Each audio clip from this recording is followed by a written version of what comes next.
Halo teman-teman, selamat datang di channel Reinkarnasi. Pada kesempatan kali ini, kita akan membahas alur cerita film Donghua berjudul Immortal Tomb. Film ini sendiri menceritakan kisah tentang seorang pemuda bernama Lo Yun yang bekerja sebagai penggali makam kuno. Dahulu kala, sekitar 100.000 tahun yang lalu, terjadi perang besar di antara para kultivator seni bela diri. Setelah perang besar itu selesai, legenda dari para kultivator tingkat tinggi hilang seketika. Sisa-sisa kehidupan kultivator tertutup oleh debu, dan dibalut dengan hutan belantara. Setelah sekian lama, pada saat ini Lo Yun yang hidup di zaman modern, ia menggali makam. Dan secara tidak sengaja, ia terjebak di makam bekas perang besar di antara dewa terdahulu. Lantas, bagaimana kisah selanjutnya dari Lo Yun ini? Akankah dia akan menemukan sisa-sisa peradaban kultivator kuno terdahulu? Atau bahkan dia akan malah terjebak di dunia abadi kultivator ini? Tanpa berlama-lama, mari kita simak alur ceritanya. Semoga bisa terhibur.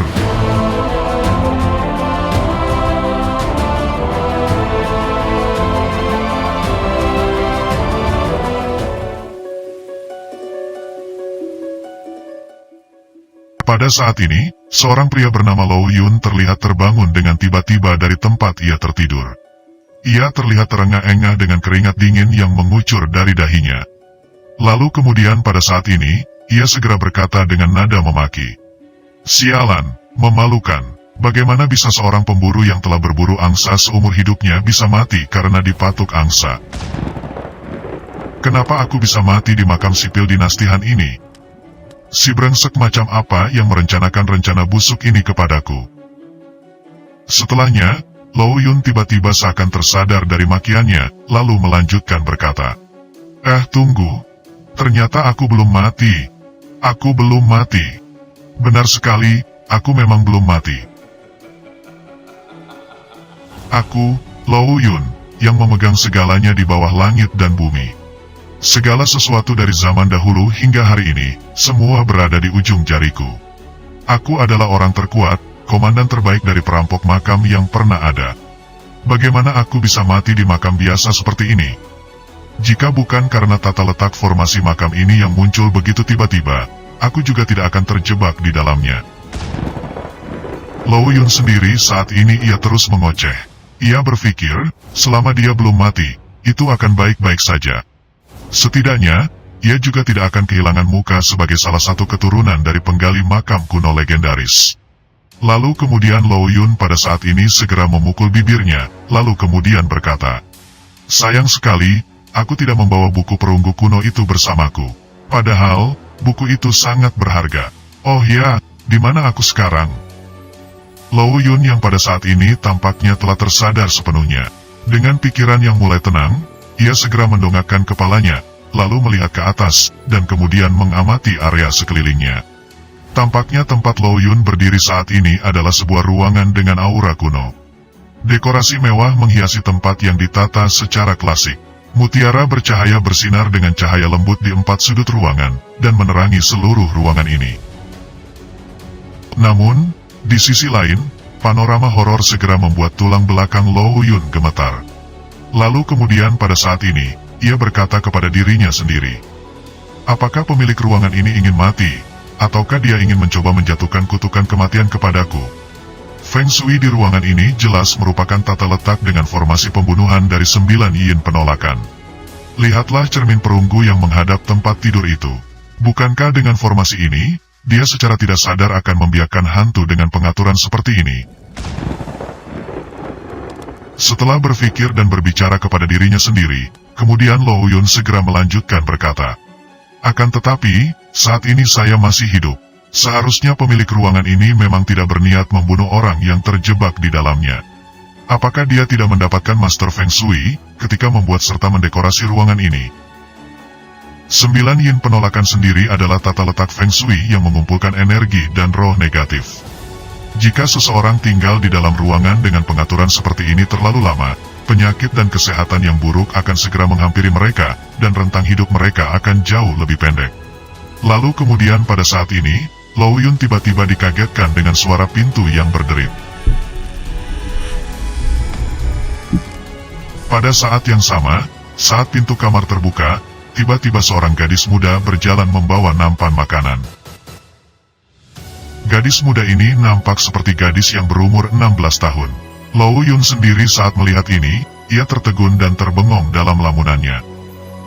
Gadis ini mengenakan rok hijau, dengan rambut seutas pinggang mengalir ke belakang melewati pundaknya. Matanya cerah, giginya putih pucat. Dia tampaknya adalah gadis dengan kecantikan yang sempurna. Lau Yun sendiri telah melewati lebih dari beberapa tahun kehidupan, dan melihat beberapa wanita dengan kecantikan di luar. Akan tetapi, saat ia menatap gadis ini, hatinya berdetak kencang. Lalu kemudian ia bertanya-tanya di dalam hatinya. Apakah ini kostum khusus? Apakah seseorang sedang membuat film di sini? Apakah dia seorang aktris? Film apa yang sedang mereka kerjakan? Aktris ini sungguh sangat cantik. Lau Yun sendiri saat mengatakan ini di dalam hatinya, matanya segera melihat ke semua arah. Akan tetapi, dia tidak menemukan satupun kru atau kameramen yang berada di area ini.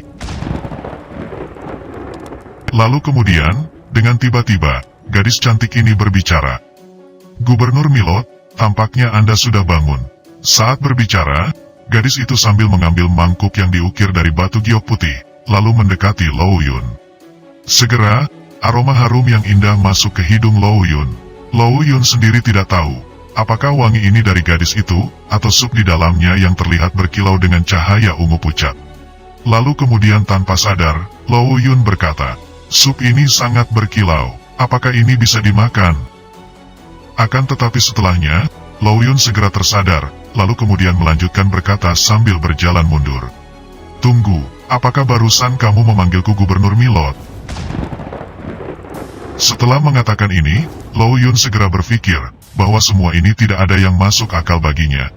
Sebagai perampok kuburan yang berpengalaman dalam sejarah Tiongkok, dia tahu persis apa yang dimaksud wanita itu dengan gelar yang dia gunakan untuk gubernur. Dalam istilah modern, itu berarti gembala, menunjukkan bahwa pemegang jabatan adalah untuk membimbing dan merawat rakyatnya. Dan dalam istilah sejarah kuno, sebutan ini akan merujuk pada wilayah Tiongkok yang digambarkan sebagai 9 provinsi, dan gubernur sebagai pejabat tertinggi provinsi. Posisi seperti ini telah diciptakan sejak dinasti Han. Lalu kemudian Lau Yun melanjutkan berkata, apakah ini kru film dinasti Han? Apakah kecantikan muda ini terlalu terjebak di dalam karakternya? Lau Yun menggosok dahinya, lalu berkata kepada wanita di depannya, Nona, sepertinya kamu salah orang. Saya bukan salah satu aktor Anda. Jadi, Anda tidak perlu melatih dialog Anda dengan saya. Lalu setelah mendengar ini, wanita itu berkata dengan pelan dan lembut, Tuanku, apakah Anda menderita terlalu banyak kejutan dan kehilangan akal? Hamba ini adalah pelayanmu, Wan Feng. Mata gadis itu kini segera memerah, lalu melanjutkan, Tuanku, jangan khawatir, aku akan mengikutimu bahkan ketika kamu sudah tidak menjadi gubernur. Saya akan membuat Anda aman. Lau Yun sendiri saat ini ia bingung. Ia tidak tahu apa yang harus dilakukan dengan reaksi wanita ini. Lalu kemudian setelahnya, Lau Yun berpikir keras. Dia berpikir harus menemukan beberapa orang normal untuk diajak bicara. Lalu setelahnya, ia melanjutkan bertanya, Nona, di mana ini? Gadis itu segera menjawab, Tuan, sekarang kita berada di kota senja. Setelahnya Lau Yun kembali bertanya, di mana kota senja ini? Tampaknya di dataran China tidak ada nama tempat seperti itu. Tuan, kita berada di kota senja, provinsi senja, bagian dari Nefrite Major. Kali ini Lau Yun tampaknya benar-benar tersesat. Ia tidak tahu apapun dari nama-nama ini. Kemudian dengan lesu ia bertanya di mana Nefrite Major. Lalu wanita itu segera menjawab, Tuanku, Nefrite Major adalah bagian dari 9 jurusan, 10 negeri, dan 4 lautan dunia abadi. Setelah mendengar ini, jantung Lau Yun segera berdebar kencang. Ia berpikir, apakah mungkin bahwa dia sudah benar-benar gila, lalu kemudian matanya berputar. Tampaknya Lau Yun kali ini mengalami pingsan. Gadis cantik ini sendiri, Wan Feng, segera setelah melihat Lau Yun pingsan, ia hampir menangis, lalu berkata dengan nada sedih. Tuanku akhirnya telah terbangun dari kematiannya, akan tetapi sekarang, tampaknya ia telah mati lagi. Setelah mengatakan ini, gadis cantik Wan Feng ini meletakkan sup berkilauannya di atas meja tempat tidur Lo Yun. Lalu dengan pelan, ia segera mundur dan keluar dari ruangan itu. Setelah periode waktu yang tidak diketahui, Lo Yun kini tampaknya telah terbangun lagi. Lalu dengan menggosok dahinya, melihat sekilas semangkuk sup ungu di sebelah tempat tidurnya, lalu berkata, "Apakah gadis gila itu sudah pergi? Sup ini kelihatannya enak, aku sangat lapar." Setelah ragu-ragu sejenak, Lo Yun segera mengambil semangkuk sup aneh ini dan kemudian meneguknya, lalu kemudian berkata, "Sup ini tampaknya tidak diracuni." Setelah bersendawa hangat, dengan tiba-tiba, setelahnya arus hangat segera mengalir ke seluruh tubuh Lo Yun. Beberapa kekuatan perlahan-lahan kembali ke bentuknya yang lemas dan lesu. Lalu kemudian melanjutkan berkata, "Kru dari film ini sepertinya agak kaya. Mangkuk ini sendiri pasti bernilai beberapa juta. Akan tetapi, mereka malah menggunakannya sebagai penyangga makanan." Setelahnya, dengan diam-diam Lo Yun menyelipkan mangkuk itu ke dalam pakaiannya. Tampaknya hal itu sudah menjadi kebiasaannya. Lalu kemudian melanjutkan dengan tertawa. "Mereka bahkan kini memakaikanku dengan kostum kuno dan menyorongkan wig ke arahku. Apakah itu karena mereka melihat pria yang tampan gagah dan elegan ini, sehingga mereka memutuskan bahwa aku harus menjadi pemeran utama pria?" Setelah mengatakan ini, Lo Yun segera memanjat turun dari tempat tidurnya dan berpose santai. Setelah beberapa saat, kini Lo Yun tampaknya mulai melakukan sesuatu untuk menghilangkan kejenuhannya. Lalu kemudian ia berkata pada dirinya sendiri, "Pertama-tama, kita harus mematahkan tata letak 9 yin penolakan di ruangan ini." Lo Yun sendiri saat ini dia mulai berjalan ke cermin, dan segera meletakkan kedua tangannya di atasnya. Sepertinya ia ingin memindahkan cermin ini. Namun, cermin ini tampaknya terpaku pada dinding dengan kuat, dan seakan tidak bergeming tidak peduli bagaimana Lo Yun mencoba menariknya. Namun pada saat ini, tiba-tiba ada sesuatu yang sangat mengejutkan dirinya. Saat ia akan mencabut cermin ini, ia menatap cermin. Dengan mata aneh, Lo Yun segera terkejut dengan hebat. Saat ia menatap cermin, pantulan refleksi yang berada di cermin saat ia bercermin, itu adalah refleksi dari seorang pemuda yang berusia sekitar 16 tahun. Pemuda ini mempunyai tubuh yang jelas dan tampan, dan bahkan, dia tampak seperti seorang pesolek yang sempurna. Setelah melihat ini, sontak Lo Yun segera kaget dengan hebat, lalu berkata, "Ini jelas bukan aku, apakah cermin ini memantulkan ilusi?" Lo Yun mengangkat tangannya, menggerakkan tubuhnya, mencoba melihat refleksi yang dipantulkan cermin, akankah mengikuti gerakan tubuhnya. Dan kemudian, Lo Yun menggelengkan kepalanya, dan segera, pantulan dari refleksi cermin, melakukan gerakan yang sama dengan apa yang dilakukan Lo Yun. Setelah melihat dengan jelas pantulan yang digambarkan cermin itu, jantung Lo Yun segera berdebar kencang. Dan dengan perasaan kaget yang luar biasa, kini Lo Yun terjatuh ke lantai lagi, lalu berkata, "Sialan, itu bukan aku sama sekali. Apa yang sebenarnya terjadi?" Lo Yun tampaknya benar-benar terperangah, benaknya berpacu dengan kencang karena kaget. Dan dengan segera, ia segera berpikir, lalu kemudian Lo Yun dengan hati-hati mengingat peristiwa yang terjadi 1 detik sebelum dia terdampar di tempat ini. Lalu dengan perasaan kacau, Lo Yun segera berkata, "Sepertinya aku tidak berhasil keluar dari tata letak kematian tertentu itu. Dengan kematianku sebelumnya, seharusnya aku langsung akan menuju ke akhirat. Akan tetapi, kini malah langsung terlahir kembali dan memasuki tubuh pemuda ini."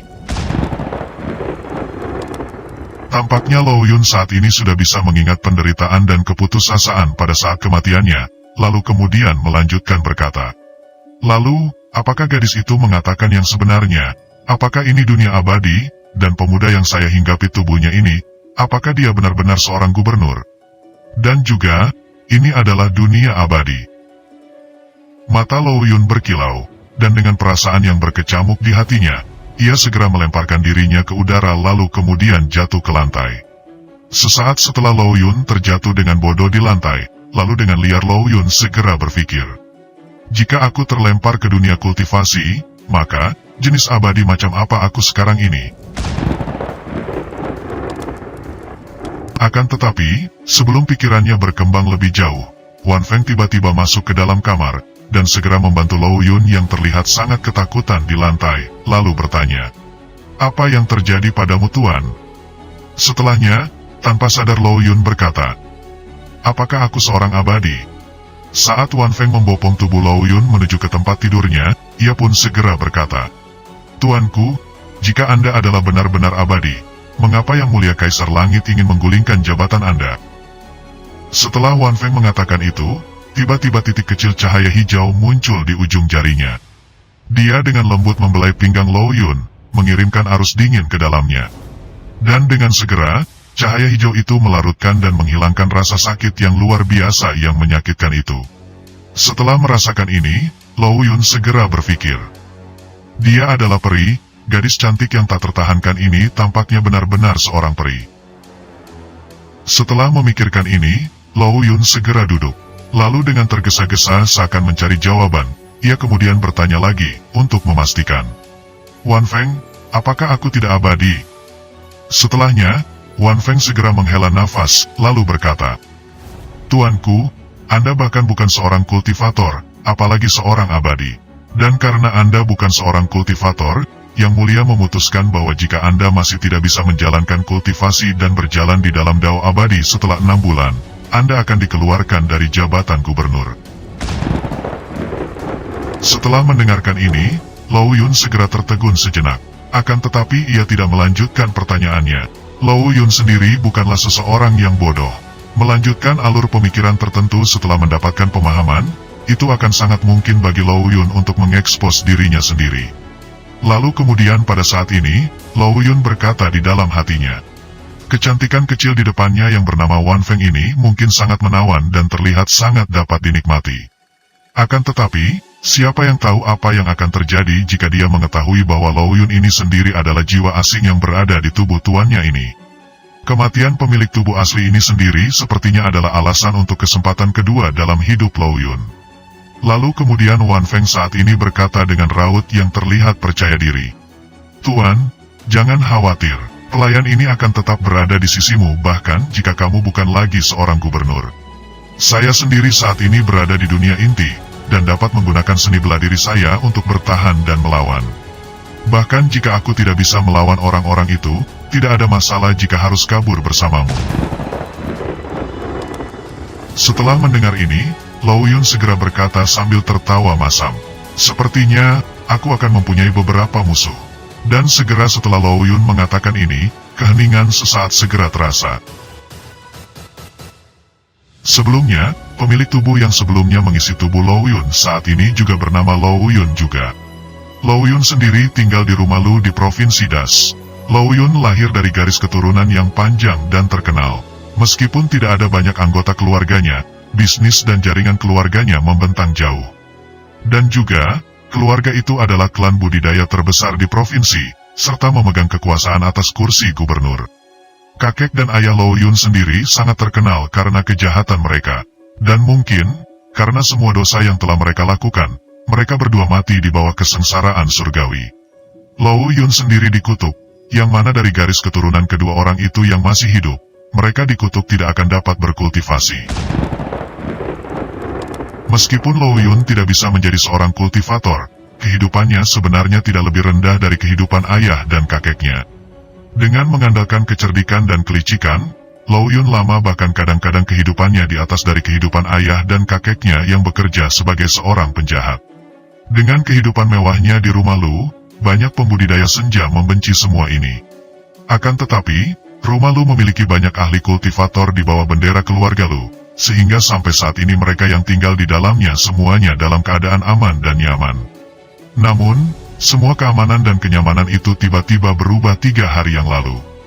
3 hari yang lalu, Kaisar Langit Nefrite mengeluarkan dekrit bahwa jika gubernur baru kota Senja, Lau Yun, jika ia tidak dapat berjalan di jalur kultivasi dalam waktu setengah tahun, ia akan dilucuti dari posisinya.